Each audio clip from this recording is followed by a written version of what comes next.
Que sí, que ya lo sé, que quieres que te enseñe a preparar estas ricas empanadillas de pollo. Pues mira, cocemos una pechuga. Ponemos todos los ingredientes para la masa en un bol, te los dejo abajo en la cajita de descripción. Pero atentos, porque os dejo un truquito, para que la masa sea más elástica y crujiente.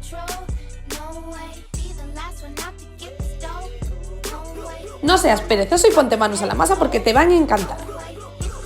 Cuando ya la tenemos lista la dejamos reposar mientras preparamos el relleno. En una tardera sofreímos la cebolla, el ajo y vamos a ir añadiendo todos los ingredientes, la pechuga, sal, orégano y pimienta al gusto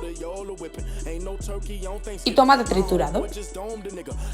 Sofreímos, dejamos que enfríe un poquito y vamos a ir dándole forma a nuestras empanadillas.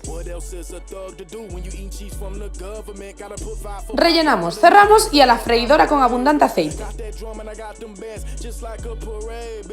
Y ahora a disfrutar.